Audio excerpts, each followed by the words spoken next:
So all those other skills that you acquire will be helpful, if not on that game, then the next game. So it will definitely help you at least do a post-mortem and... Dude, always do post-mortem. You should always know what your game did, right? We are not in that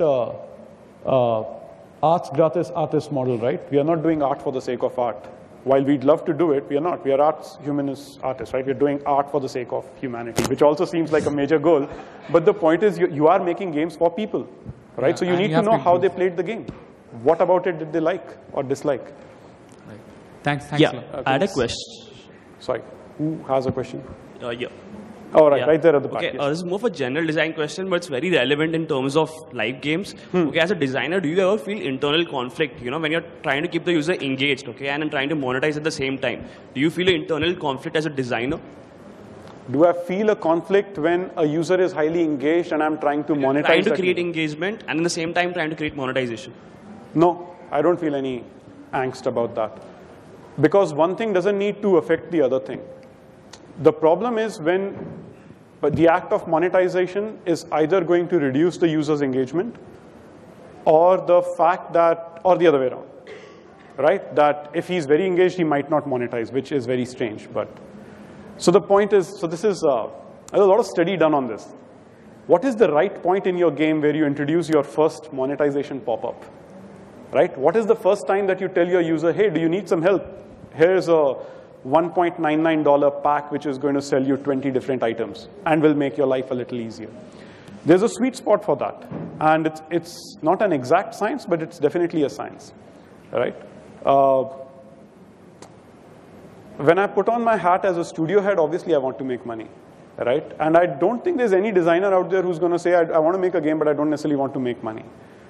And if you're in the free-to-play space, then you have to think about these questions. So your litmus test is, how badly does this, not even how badly, does this break my user experience? Would a user hate me if this pop-up came at this point, or the fact that one level is so difficult, a user has to grind 230 times to kind of pass it? That's idiotic, right? Maybe the user has to fail twice or thrice and then grind through it. And also always give a user an option of doing something else. I hate games where the only option is buying your way out. Don't make that game. Maybe that's one of your core principles. I will never make a game where the only option is to buy your way out. Like no amount of grinding or social features or something or the other. Your skill has to help you go through stuff as a player. So you won't lose a player then. So engagement won't be affected if you're able to do that. I hope that answered it. It's a very difficult problem. I think I'm not very affected by it because I'm very pragmatic about stuff like this. I don't let these things bother me. But they do bother me, by the way. I'm not saying that, but yeah. Don't let them bother you that much. Yeah. We have time for I think 2, maybe 3 more questions. So, when you're designing a game, you have to think about the target audience, as in let's say casual gamers who are going home through a train and they are playing the game. Right. So you have to keep the gameplay a minimum to 2 to 3 minutes, let's say, and that's how you make him engage, and then he can play later on. Right. So if the users are asking for more content in the game, and you have to add a mechanic, but that mechanic might increase the gameplay time a bit and you might lose a user later on. I'm just saying, generally. So how do you tackle a problem like that? You have to keep in mind the gameplay time as well as add a content and to balance them. This is a problem of, so let me get this right. So you've released a game and you've released it with the right set of target audience. And they are playing as per expectation. They are playing for 2 or 3 minutes every day or whenever they have time. I'm in a car or whatever, I'm in a taxi going back home, I'm playing it for 5-10 minutes. That's great. Now you're saying you would ideally like to introduce a feature which increases the gameplay time. So until there is don't fix something which is not broken, is my usual answer to that, right? I mean, if ideally you think that the time spent on the app should be much higher, that means then your original expectation was incorrect, right?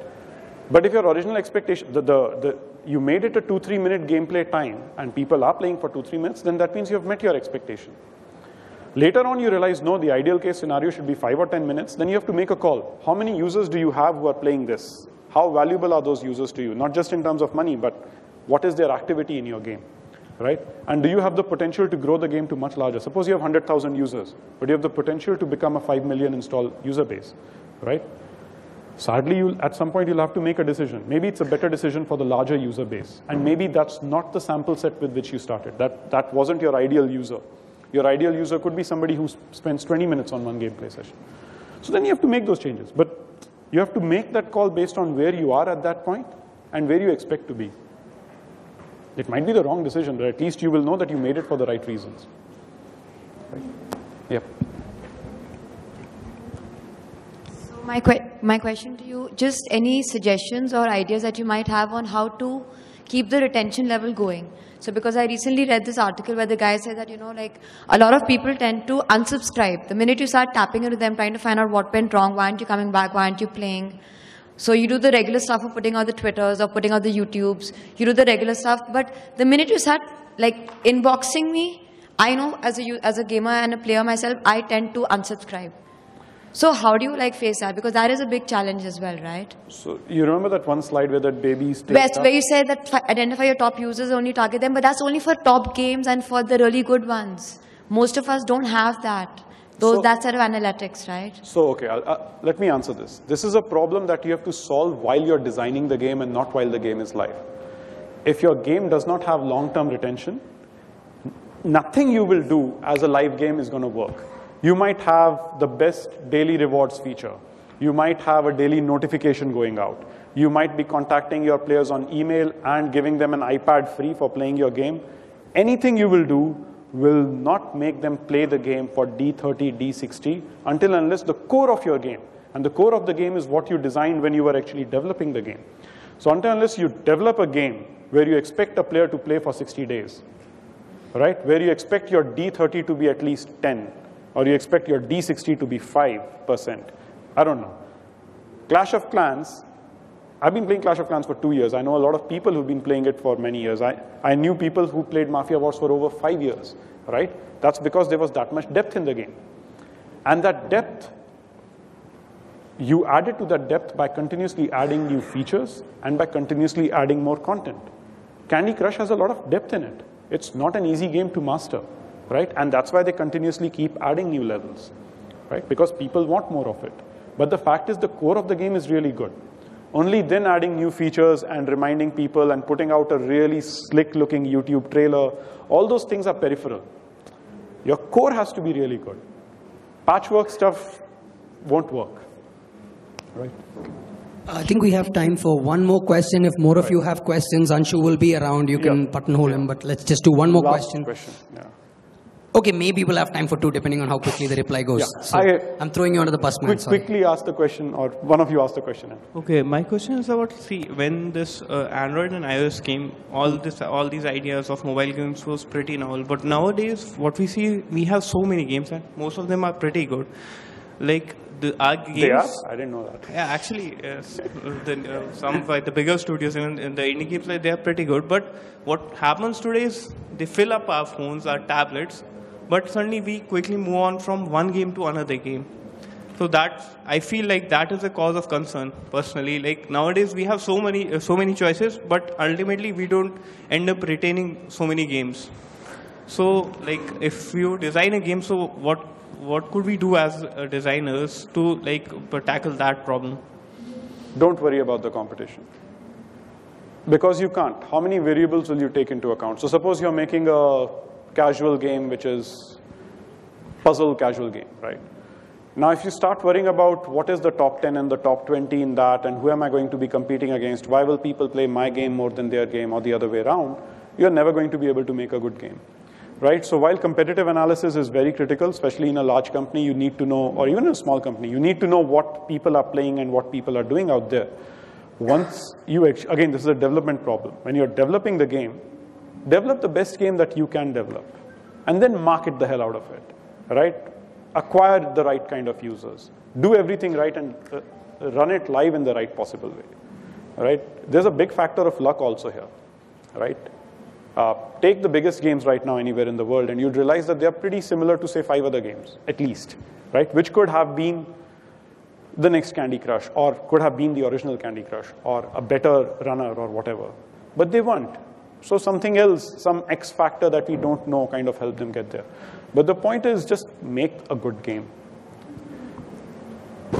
It's a sad state. It's not a sad state. It's a good state of. As a user, I feel very delighted by the fact that there are so many games to choose from.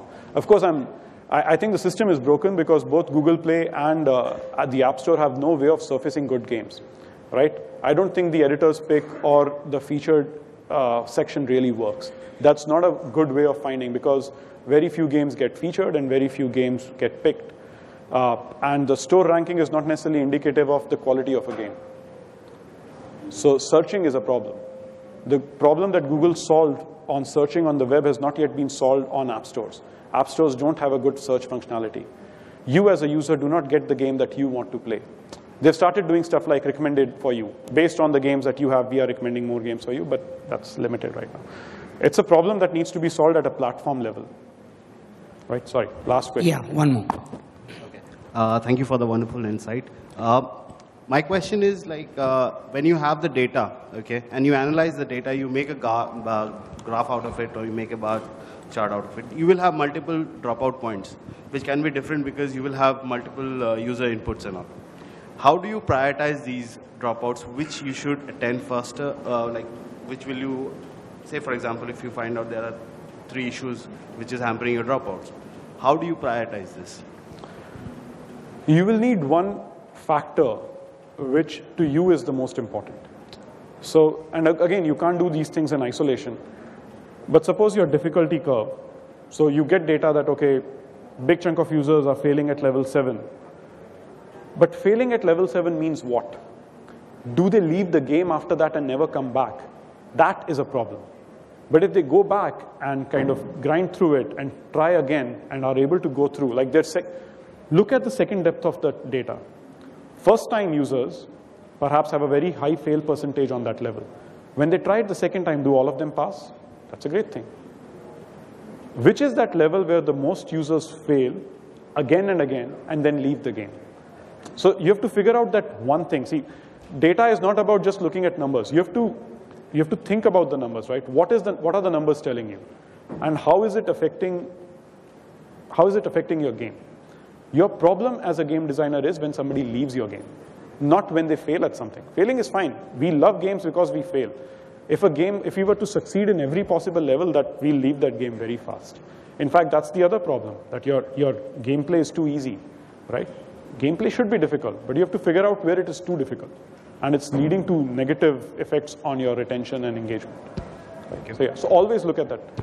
Okay, thank you guys. Thank you so much. You've been a wonderful audience. All right.